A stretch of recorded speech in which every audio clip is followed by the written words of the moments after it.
नारद जी आए तो पार्वती जी ने कहा, नारद बड़े दिनों बाद आए, अब तो तुम आते नहीं, क्या कैलाश की रास्ता भूल गए? और नारद जी ने कहा, सुनो मैया, अब हमने सब जगह आना जाना बंद कर दिया है, अब मैं कहीं नहीं जाता, अपने घर में रहता। क्यों? नारद जी ने कहा, मैया जहां लोग झूठ बोलते हैं और जहां कपटी लोग रहते हैं वहां मैं नहीं आता जाता। तो पार्वती जी ने कहा, नारद जी बताओ ये बात तुम हमें क्यों बता रहे हो? भाई लोग झूठ बोलते होंगे, लोग कपट करते होंगे, पर मेरे जो स्वामी हैं, मेरे जो भोले बाबा हैं, मेरे जो पति देव हैं, इन्होंने आज तक हमसे कभी कोई झूठ नहीं बोला। इनका तो जैसे नाम भोले है वैसे इनका स्वभाव भी भोले है। वास्तविकता में जितने सरल हमारे भोले बाबा हैं, इतना सरल देव आपको इस पूरी सृष्टि में नहीं मिलेगा कोई। इसीलिए तो सब हैं देव और हमारे बाबा हैं महादेव। देव देव महादेव भूतात्मन भूत भावन। जितनी जल्दी महादेव प्रसन्न होते हैं, भैया ध्यान रखना, इतनी जल्दी संसार में कोई नहीं। तुम्हारा भाई तुमसे प्रसन्न नहीं होगा, तुम्हारा पति तुमसे इतनी जल्दी प्रसन्न नहीं होगा, तुम्हारी पत्नी इतनी जल्दी तुमसे प्रसन्न नहीं होगी, तुमसे तुम्हारा बेटा इतनी जल्दी प्रसन्न नहीं होगा, तुम्हारा पड़ोसी इतनी जल्दी प्रसन्न नहीं होगा जितनी जल्दी बाबा प्रसन्न हो जाते हैं। हाँ। और देवताओं की पूजा करनी है तो लड्डू पेड़ा बर्फी 56 भोग तरह तरह के फूल माला चढ़ाओ, दक्षिणा चढ़ाओ, तब प्रसन्न होते हैं। और हो कि ना हो इसकी भी कोई गारंटी नहीं है। अब भोले बाबा जो कोई ग्रहण ना करे। अब बताओ कोई धतूरा खाएगा? एक धतूरा कोई खा ले, कुछ खाने लायक ना बचे। अब भोले बाबा वो धतूरा भी चढ़ जाता है। कुछ ना मिले तो बेलपत्र चढ़ा दो। त्रिदलम त्रिगुणाकारम त्रिनेत्रम चा त्रिदायुधम त्रिजन्म पाप संहारम बिल्वपत्रम शिवार्पणम। बिल्वपत्र चढ़ाने से 3 जन्मों के पाप नष्ट हो जाते हैं। और कोटि कन्या महादानम, एक बिल्वपत्र भोले बाबा के ऊपर चढ़ाओ तो कोटि कन्या, करोड़ों कन्या दान करने का फल प्राप्त होता है। बिल्वपत्रम शिवार्पणम। इतनी जल्दी प्रसन्न, वो भी ना मिले तो बाबा को चावल चढ़ा दो, अच्छा बाबा प्रसन्न। अब वो भी ना मिले तो भोले बाबा को केवल 1 लोटा जल चढ़ा दो। 1 लोटा जल सारी समस्या का हल। केवल 1 लोटा जल, मतलब केवल जल से। अब वो भी ना मिले तो कुछ ना चढ़ाओ, भोले बाबा के मंदिर में जाओ, केवल अपने गाल बजा दो, हर हर बम बम कह दो, भोले बाबा उसी में प्रसन्न हो जाते हैं। भोले बाबा को 1 लोटा जल जरूर चढ़ाओ, कुछ ना करो जल तो चढ़ाओ, और रोज चढ़ाओ। आजकल देखते हैं सोमवार को तो कहो भोले बाबा को इतना जल चढ़ जाए कि बाबा जड़ा जाए। हाँ। हम मंगलवार को भोले बाबा का 1 गिलास जल के लिए तरस जाए कि कोई भैया 1 लोटा जल चढ़ा जाओ।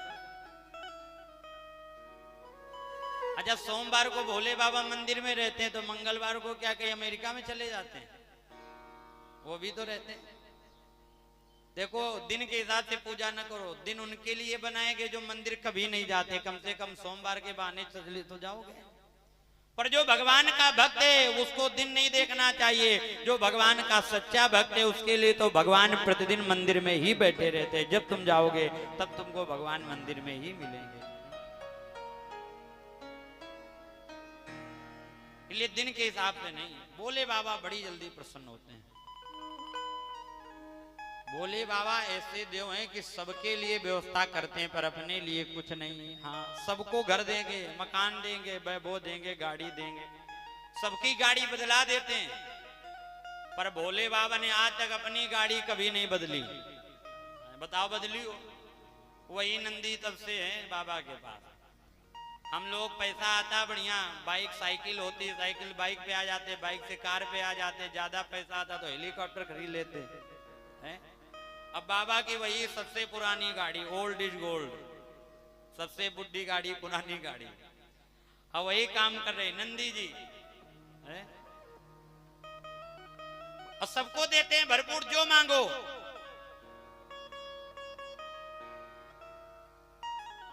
धन धन भोलेनाथ तुम्हारी, कौड़ी नहीं खजाने में, और 3 लोक बस्ती में बसाए, और आप बसे वीराने। बाबा ने सबके लिए भवन बनाए, पर बताओ बाबा ने आज तक अपने लिए घर बनाया? एक बार भोले बाबा ने घर बनाया अपने लिए, वो भी पंडित जी जब गृह प्रवेश कराने आए तो महल को देख करके उनके मन में लालच आ गया। बाबा ने कहा दक्षिणा मांगो, तो पंडित जी कह रहे यही महल दक्षिणा में दे दो। अच्छा बताओ, कोई ऐसा यजमान होगा 10-20-50 लाख रुपए मकान बनाने लगावे, और पंडित जी आवे पूजन करावे, बोले दक्षिणा में मकान दे दो? यजमान के पंडित जी चुपचाप निकल लो, ज्यादा बात न करना बस। बोले मर गए बनाते बनाते और तुम ये मकान मांग। अब भोले बाबा कितने सरल, वो भी दे दिया। रहते कहां? जंगल में। जंगल की बात छोड़ो, भोले बाबा पता है कहां रहते हैं? भोले बाबा का घर है शमशान घाट में। जब बताओ कोई शमशान घाट में रहेगा? है कोई ऐसा? आनंद की बात देखो, जाना सबको वही है, पर जाना कोई नहीं चाहता है? किसी से कहो चलो भैया शमशान घाट चलो, कोई चलेगा? जाना सबको वही है, पर जाना कोई नहीं चाहता। एक बार एक भक्त आया और भोले बाबा से बोला, बाबा ये बताओ तुमने सबके लिए घर बनवा दिया, महल बनवा दिए, गाड़ी दे दिया, और तुम शमशान घाट में पड़े हो, कम से कम एक कमरा बनवा लो, तुम्हारी पत्नी गणेश कार्तिक बच्चे अपने घर में तो रहे। तुम लोग रोड पे घूम रहे हो, सबको जो है महलों में बसाए, आप शमशान घाट में हो, एक मकान तो बना लो, कमरा ही बना लो। भोले बाबा ने कहा सुनो भैया, हमारा घर सबसे बढ़िया है शमशान घाट। बोले क्यों? आपका बढ़िया कैसे? बोले जितने महल वाले देख रहे हो, जितने मकान वाले हैं, ये सबके घर बेकार हैं। क्यों? बोले ये सब एक दिन अपना अपना घर छोड़ करके हमारे घर आएंगे, और हम सबको एक दिन अपना अपना घर छोड़ करके भोले बाबा के घर जाना है।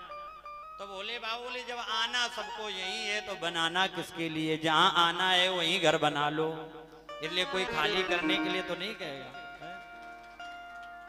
अब शमशान घाट के आगे थोड़ी कोई यात्रा है, वहीं जाना, इसलिए वहीं रह रहे हैं। इतने सरल हमारे भोले बाबा। शिव समान दाता नहीं, विपत्ति विदारण हार, लज्जा सबकी राखियो, बरदा के असवा।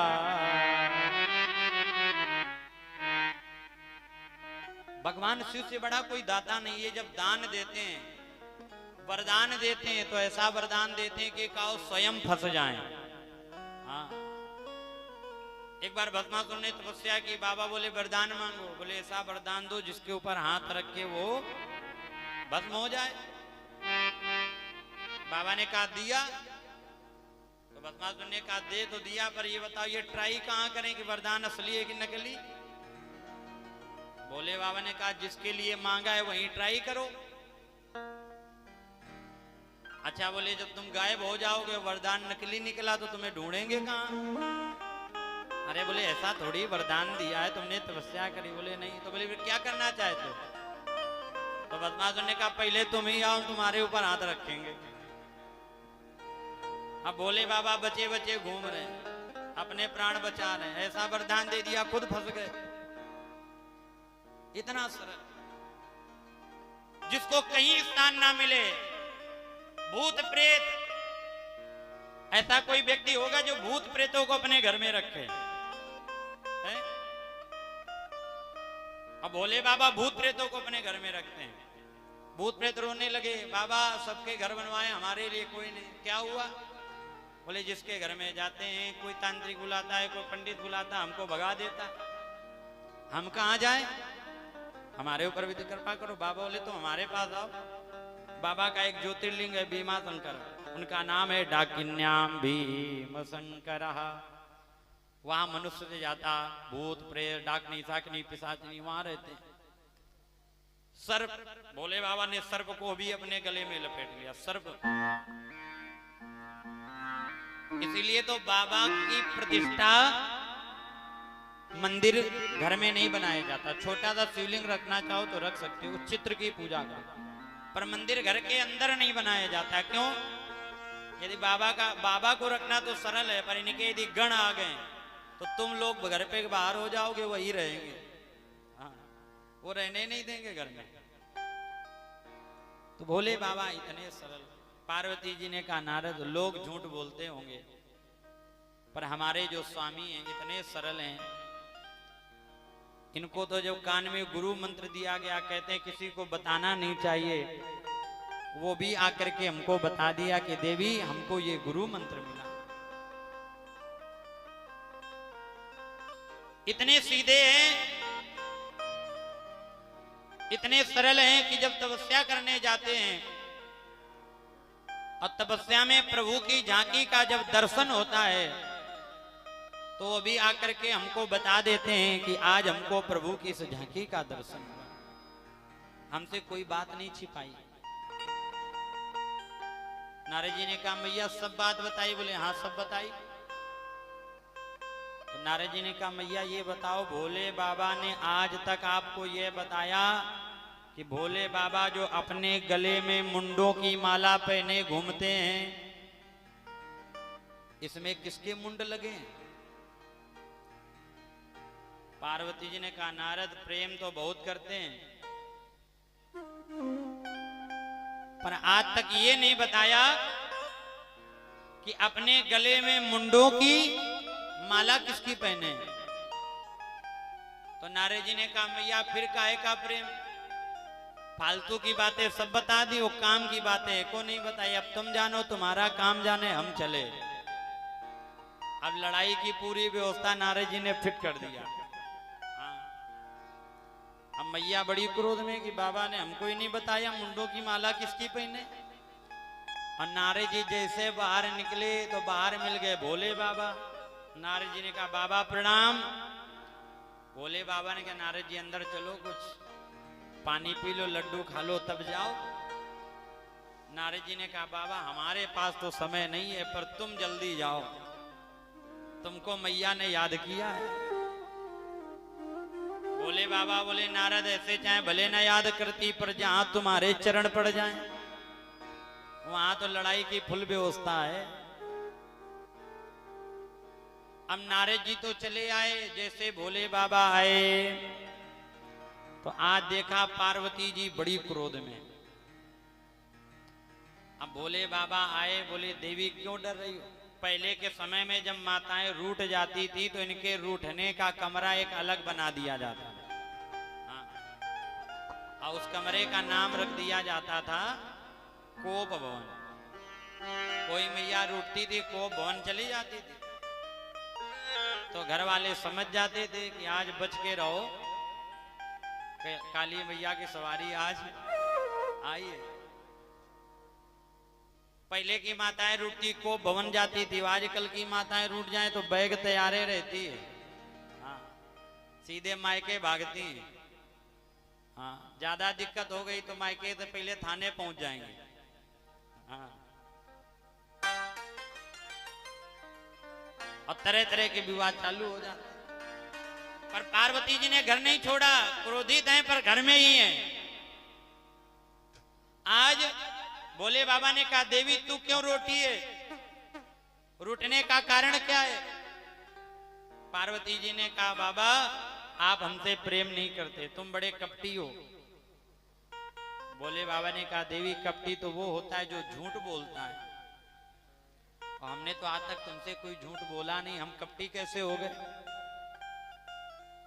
पार्वती जी ने कहा बाबा यदि तुमने झूठ नहीं बोला तो ये बताओ आज तक आपने हमको ये बताया कि आप अपने गले में जो मुंडों की माला पहने घूमते हैं इसमें किसके मुंड लगे? आज भोले बाबा के नेत्रों में आंसू आ गए। भोले बाबा ने कहा देवी हमारे तुम्हारे प्रेम का यदि कोई सच्चा प्रतीक है तो वो कोई और नहीं, वो है ये मुंडों की माला। जब जब तुम अपनी लीला में परिवर्तन लाती हो, जब जब तुम अपना शरीर छोड़ती हो, तो तुम्हारी याद बनी रहने के लिए तुम्हारे ही मुंड में अपने गले में लगा लेता हूं। ये किसी और के नहीं, ये तो तुम्हारे ही मुंड लगे। आज पार्वती जी ने कहा बाबा फिर तो आप और बड़े कपटी निकले। बोले वो कैसे? पार्वती जी ने कहा बाबा ये बताओ मैं मर जाती हूं पर तुम ऐसी कौन सी दवा पी रखे कि तुम मरते ही नहीं हो? है? क्या मरने का ठेका के लिए हम लिए? भोले बाबा ने कहा देवी मैंने अमर कथा सुन रखी है और जो एक बार अमर कथा सुन लेता है वो कभी मरता नहीं है। तो पार्वती जी ने कहा बाबा ऐसा करो फिर वही अमर कथा आप हमें भी सुनाओ। अब देखो कथा होने जा रही, वक्ता बन गए भोले बाबा और श्रोता बन गई मैया पार्वती। कैसी अद्भुत कथा होगी जिस कथा को स्वयं महादेव सुना रहे होंगे और सुन रही होगी मैया पार्वती। भोले बाबा से बढ़िया कोई वक्ता नहीं है और इनसे अच्छा कोई श्रोता भी नहीं है। आज भोले बाबा ने बजाया डमरू, जो जितने पशु पक्षी उस कैलाश पर्वत पर थे सब भग गए, पर भोले बाबा के पीछे एक तोता का छोटा सा बच्चा था, वृक्ष के ऊपर बैठा था। उसी दिन उसका प्रादुर्भाव हुआ था, छोटा सा था, वो भग नहीं पाया। वो कथा सुनने लगा। भोले बाबा ने कहा देवी मैं कथा तो सुना रहा हूं पर मेरा एक नियम है, जब मैं कथा सुनाता हूं तो नेत्र बंद करके कथा सुनाता हूं, और नेत्र बंद करके जब मैं कथा सुनाऊंगा तो ये मुझे पता कैसे चलेगा कि तुम कथा सुन रही हो कि नहीं? बोले फिर क्या करें? बोले देवी जब तक मैं कथा सुनाऊं तब तक तुम हुकारी भरो, ओम शब्द का उच्चारण करो। पहले दादी बाबा नानी नाना कथा सुनाते तो कहते थे लाला कथा तो सुना रहे पर तुम हुकारी भरो, है? नहीं तुम सो जाओ हम रात भर कथा सुनाते रहे, हुकारी भरवाते थे। तो हुकारी भरो, तो मैया हुकारी भर रही। 1 दिन की कथा, 2 दिन की कथा हो गई, 3 दिन की, 4 दिन की, 5 दिन की। अब वो तोता भी साथ में कथा सुन रहा है। और जैसे 6ठे दिन की कथा प्रारंभ हुई तो आज मैया पार्वती जी को आ गई नींद।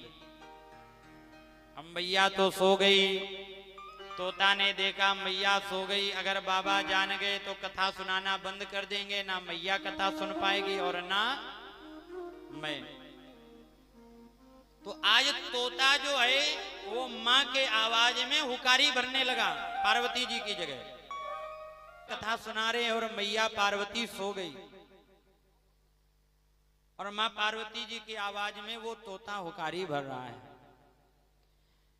जैसे 7वें दिन की कथा विश्राम हुई तो भोले बाबा ने लगाया जयकारा, बोले वृंदावन बिहारी लाल की जय। तो पार्वती जी की नींद खुली। पार्वती जी ने कहा बाबा अब आगे की कथा सुनाओ। भोले बाबा ने कहा देवी कथा तो हो गई, तुम कहां थी? क्या कहीं चली गई थी? पार्वती जी ने कहा बाबा मैं तो सो रही थी। भोले बाबा ने कहा देवी यदि तुम सो रही थी तो कथा कौन सुन रहा था? हुकारी तो बराबर भरी जा रही थी तुम्हारे आवाज में। बोले बाबा मैं सो रही थी। बाबा ने देखा तो फिर हुकारी कौन भर रहा था? चारों तरफ दृष्टि डाली तो देखा भोले बाबा के पीछे बैठ करके एक तोता कथा सुन रहा था, वही हुकारी भर रहा था। बाबा को क्रोध आ गया और त्रिशूल लिया और त्रिशूल लेकर के भोले बाबा ने उस तोता के ऊपर छोड़ दिया। और जैसे छोड़ा तो तोता ने देखा अगर मैं यहां बैठा रहा तो ये त्रिशूल जला करके मुझे राख कर देगा। वो वहां से भागने लगा और त्रिशूल पीछे पीछे जा रहा है। देखो एक यहां संदेह होता है, एक विचार करो, क्या तोता ने कथा सुनी तो क्या कोई अपराध कर दिया? क्या कथा सुनना अपराध है? सब कोई कहता कथा सुनो, जो वक्ता आता कहता कथा सुनो, हम भी कह रहे हैं कथा सुनो, और कथा सुनना अपराध नहीं है, तो भोले बाबा ने इसके ऊपर त्रिशूल क्यों छोड़ा? देखिए तोता ने कथा सुनी ये तो बहुत अच्छा कार्य किया, पर तोता ने कथा सुनी नहीं है, इसने कथा की चोरी किया है। कथा की चोरी किया। कहां बैठ करके सुनी? व्यास पीठ के पीछे बैठ करके। जो लोग दूर से, ये माइक इसलिए नहीं लगे होते कि आप अपने घर से कथा सुनो ना, जो लोग अपने घर से कथा सुनते हैं, व्यास पीठ के पीछे से कथा सुनते हैं, बहुत दूर बैठ के कथा सुनते हैं, वो कथा नहीं सुन रहे हैं, वो कथा की चोरी कर रहे हैं। और भोले बाबा उनको दंड देते हैं। बहुत से